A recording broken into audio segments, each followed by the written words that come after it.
So I think just by being in this room, we're taking a step in the right direction. I know that if this existed when I was in school, I would definitely be. So y'all are making the right decision by being here. My name is Noah Simon. I'm here today to speak a little bit about my time in Michigan, what I do in LA, and the journey that I've taken along the way. But before I start, I want to ask you a deceptively simple question.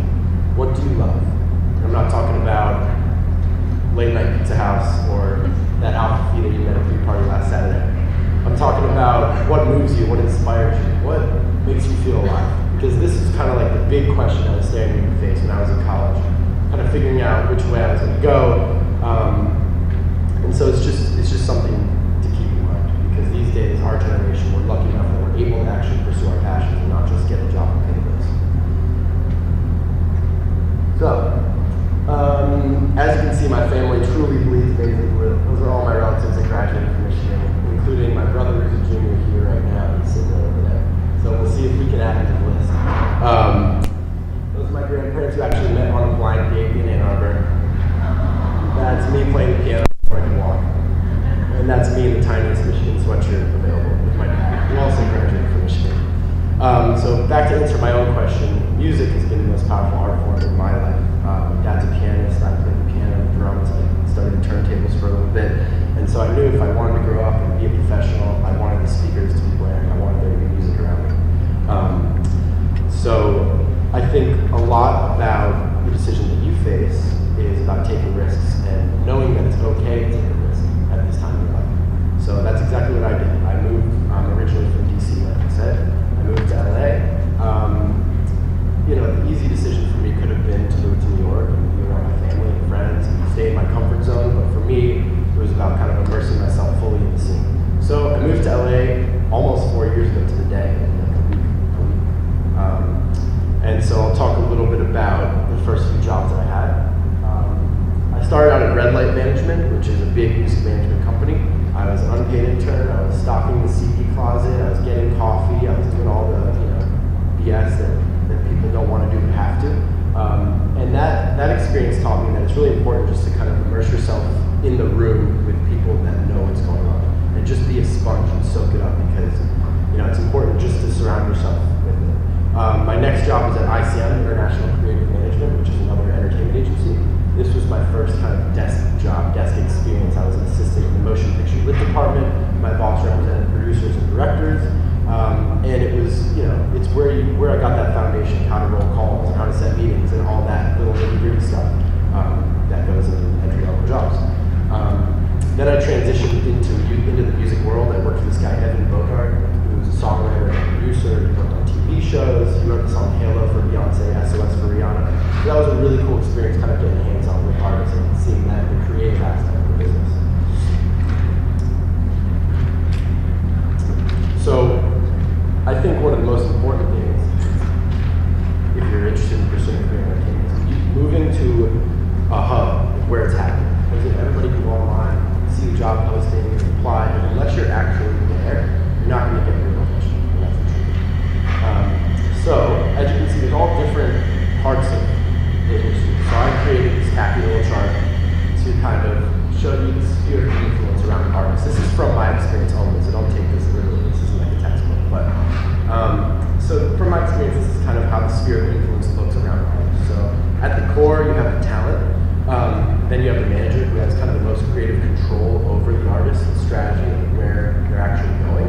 Then you have the agent, and it's not just music booking, there's TV agents, film, commercial, digital, there's all sorts of agents. But the agent's job is to find business and bring it to the client. Then you have people like the attorney, who in music is actually integral. Sometimes the attorney has just as much power as the manager does. Then you have people like the business manager, who is basically an accountant. You have the publicist, people like that. But what remains consistent throughout is the brand. And as cohesive as the team is, that's how kind of, that's how clear the brand is going to come through to the audience. So it's really important that all these brands and levels work together. So let's dive in a little bit to the role that the agent plays in an artist's career and kind of what I do. So I work at International Booking. I deal with a lot of the people that you just saw in the previous slide. And nowadays, because obviously there's no serendipity in Tower Record stores, a lot of artists rely on touring to make a lot of income.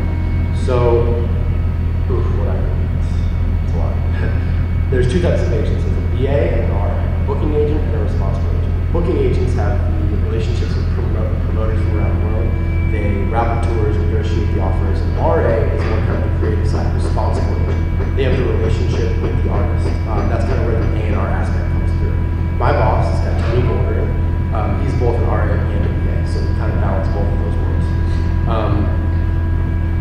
The nitty gritty of it all is, we receive an offer, we have to vet out the promoter to make sure they're legit, we negotiate the fees, we make sure that the appropriate expenses are being covered. There's a lot of invoicing done, contracting, splitting contracts to reduce withholding tax. It's very, it's very detailed and analytical, but it's really interesting at the same time. So, to take you through a day, I get into the office around 8:30, and the morning's pretty hectic because it's already the afternoon, you can't hear it there, it's almost evening now. So I get in, and UK and Europe, that's kind of moving towards the morning. The afternoon is in Asia and Australia, that's when they wake up. And it's really fascinating working with different markets, with different currencies, different languages, and there's certain trends. Sorry, is that better? Sorry, guys. Wow, now I can hear something. So it's cool working in different markets because you see how the different trends translate around the world. And that's based on, how governments restrict certain things coming in, or religious ideologies that are different in different markets. So it's pretty interesting. To give you an example, Nicole Scherzinger, lead singer of the Pussycat Dolls, they haven't been relevant in the States for who knows how long, but she's getting paid $500,000 to perform in Europe, often in private shows. Another interesting thing about international is clients' behavior can affect their international value. So I'm sure some of you know the singer Miguel. Miguel got a DUI last summer, and at the same time we had an offer for him to perform at Arthur's Day, which is this big thing in Ireland which celebrates Guinness and promotes responsible drinking. That offer was immediately withdrawn because of DUI, and he was down a couple $100,000. Another example, Rihanna, just finishing up her world tour right now. She was in Thailand a few weeks ago.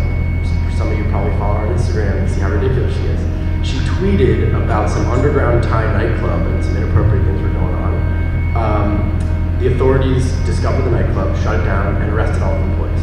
So you can see how it's interesting how kind of clients' activity around the world can affect their international value.